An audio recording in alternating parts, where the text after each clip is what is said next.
Il faut sauver le soldat Pérez. Voici le slogan qui retentissait partout dans le paddock le soir de la victoire de Pérez au Grand Prix de Sakhir en 2020. Comment un pilote aussi talentueux pouvait-il se retrouver sans baquet? Et quoi de plus ironique que l'écurie qui lui tende la main soit l'ennemi public numéro 1 de l'époque, Red Bull. Ce tueur de jeunes qui vient de perdre Ricciardo, qui s'est débarrassé de Pierre Gasly et qui a enterré Albon. 2 ans plus tard, pourquoi la foule qui criait sauvez-le scande désormais dégagez-le? Si vous pensez qu'un mec qui porte un t-shirt Mercedes ne peut pas être objectif quand il s'agit de Red Bull, alors attendez la fin de la vidéo.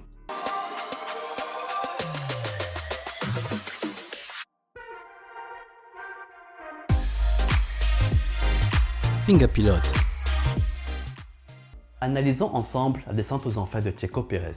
Et lâche-nous un pouce parce que ça aide pour le référencement.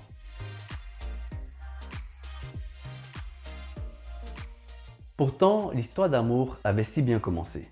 Comme toutes les histoires d'amour, vous me direz. Pour la première fois depuis 2018, on avait l'impression que la Red Bull numéro 2 produisait enfin. En 2021, le rôle de Pérez était simple et clair. Épauler Max dans sa quête pour le titre pilote. Horner n'avait que faire du titre constructeur, il fallait à tout prix couronner le jeune prodige face au régent Hamilton. Et Pérez a parfaitement tenu ce rôle. Tout le monde se rappelle d'Abu Dhabi 2021 où il a fait perdre 8 secondes à Hamilton dans le seul troisième secteur sinueux du circuit de Yas Marina. Et vous connaissez la suite de l'histoire. Mais je tiens à vous rappeler que le ministre de la Défense avait aussi joué un rôle majeur en Turquie. Il avait retenu Hamilton derrière lui et ce dernier n'a fini que 5e d'une course que Mercedes a dominé avec Bottas. Enfin, et même si ça n'a servi à rien, il a retenu Lewis 3 tours à Interlagos lors de sa remontée légendaire depuis la dernière place.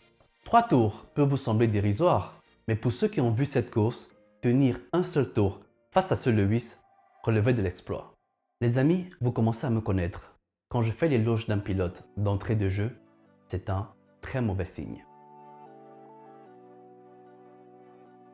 C'est bien beau de savoir défendre, mais la défense n'est pas le rôle d'un pilote de top team.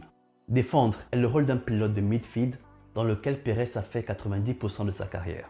Quand un pilote de midfield doit bagarrer et vivre de coups d'éclat, un pilote de top team doit être régulier. C'est tout un autre métier. Je vous propose une analyse pour tenter de situer la performance de Pérez au bout de 3 saisons chez Red Bull. Pour cela, je vais prendre 2 valeurs étalons. Valtteri Bottas, qui est le dernier pilote de top team déchu après 5 ans chez Merco, et Alex Albon, qui est le dernier coéquipier ayant fait une saison pleine aux côtés de Max Verstappen. Commençons par Valtteri Bottas, moqué de tous pendant 5 ans pour n'avoir pas su battre Lewis Hamilton malgré des mises à jour logicielles Bottas 2.0 et 3.0. Pourquoi est-ce que Mercedes tenait à Bottas? Parce qu'il était moins bon que Lewis Hamilton et ne lui faisait pas d'ombre? C'est la réponse que je vous donnerai si j'étais un simple expert du canapé, mais soyons plus objectifs. Oui, je vous le concède, il n'était pas suffisamment bon pour donner des bouts de tête en interne, mais surtout, il était d'une régularité sensationnelle en qualification. Écoutez bien, sur 101 séances de qualification avec Mercedes, 101 passages en Q3 validés. Si ça, ce n'est pas de la régularité, alors je ne suis pas finger pilote. Et c'est important pour les tops écuries de bien se qualifier le samedi, car il ne reste plus qu'à tenir la voiture en piste pour signer un bon résultat le dimanche. Pour comparer cette année où la RB19 est aussi dominatrice que la W11 de Mercedes en 2020, Pérez n'a été en Q3 que 4 fois sur 10, résultant systématiquement à une arrivée hors du podium. Sauf en Autriche où la pénalité de Sainz, couplée au double pit stop foiré de Ferrari, a permis à Sergio de braquer la 3e place. Rendez-vous compte, il a moins de podiums que Fernando Alonso, alors qu'il conduit la même monoplace avec laquelle Max Verstappen enchaîne les pôles et collectionne les victoires, qu'importe l'endroit où il s'élance sur la grille de départ. Vous allez me dire, oui, mais la qualif, c'est pas trop la force de Pérez. Pérez, c'est un pilote du dimanche. Très bien, je suis ouvert au débat. Intéressons-nous alors aux points scorés au championnat. Et là, je fais appel à mon deuxième cobaye, Alex Albon. En 2019, ni Gasly ni Albon ne font toute la saison chez Red Bull. Donc, la comparaison avec Max n'aurait pas de sens. En 2020, Alex Albon en est à sa 2e saison de Formule 1. Albon score 33% des points de Red Bull sur la saison. Ces résultats jugés médiocres lui vaudra l'éviction. En 2021, c'est la première année de Pérez chez Red Bull, mais il est quand même fort de 10 saisons de Formule 1 dans sa besace. Il score 32% des points. En 2022, pour sa deuxième collaboration chez Red Bull, il score 40%. Bel effort de Pérez, mais 40-60, c'est encore vilain comme écart. Surtout qu'il ne finit pas vice-champion alors que la Red Bull était la claire meilleure voiture durant la deuxième moitié de saison. Et là, en 2023, on est déjà à 60% en faveur de Max. Et surtout, on a un Alonso et Hamilton qui klaxonnent fort derrière, ce qui est inadmissible au vu de la différence de performance. Donc, s'il faut résumer, Albon fait légèrement mieux que Pérez, alors qu'il y avait 8 ans d'expérience d'écart entre les deux. Plus globalement, Pérez score en moyenne 37% des points de Red Bull sur les 3 dernières saisons. Il n'a jamais encore dépassé la barre des 40% de contribution sur une saison. Pour les curieux, sur ses 5 ans chez Mercedes, Bottas a scoré en moyenne 41% des points de l'équipe, avec une pointe en 2017 à 46% et un naufrage en 2018 à 38%. Est-ce que je viens de démontrer que Pérez est surcoté? À vous de me donner votre avis en commentaire. Moi, je viens de faire mon travail d'ingénieur en ressortant les chiffres avec mon objectivité légendaire. À vous de faire vos conclusions juste en bas de la vidéo.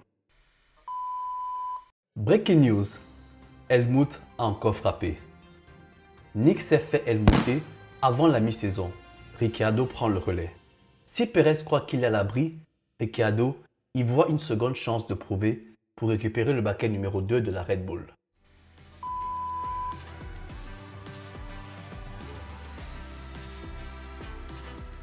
Le rêve de tout pilote de Formule 1 est de devenir champion du monde.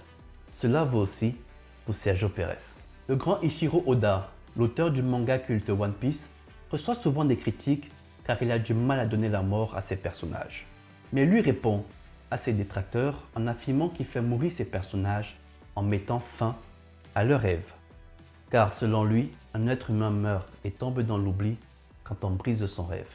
Oui, Finger Pilot fait également dans la poésie philosophique. Aujourd'hui, ironiquement, Pérez périt entre les mains de ceux qui l'ont sauvé il y a 3 ans. Il a pourtant tout pour accomplir son rêve, une voiture dominatrice et une équipe capable.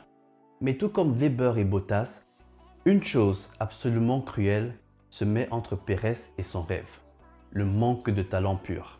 Pérez est face à un ovni et c'est frustrant. Il a beau prendre les réglages de Max ou imiter le style de pilotage de Max ou encore camper dans le simulateur pour dépasser Max, l'ascension reste la même. 3 dixièmes dans sa gueule quand Max n'est pas en forme, 8 dixièmes s'il est inspiré et 2 secondes s'il pleut. Et pour couronner le tout, il n'a personne pour le protéger médiatiquement comme Wolff le faisait avec Bottas. Rien ne va autour de lui. À droite de son garage, Horner rigole avec son fiston Max avant chaque séance. À gauche, Marco lui donne des ultimatums et prépare son remplaçant. Derrière, il a 2 darons de 40 ans qui veulent lui faire la peau. Et devant, Verstappen s'envole au championnat. Je pense qu'on ne se rend pas compte à quel point c'est dur d'être Checo Pérez en 2023. Et vous en pensez quoi? Quel avenir pour Pérez en Formule 1? Donnez-moi votre avis en commentaire, j'ai hâte de vous lire. Que pensez-vous de la situation de Pérez chez Red Bull? Et n'oubliez pas de me laisser un like en passant et de vous abonner à la chaîne en activant la cloche de notification pour ne pas manquer les prochaines vidéos. C'était Finger Pilot, à très bientôt, ciao!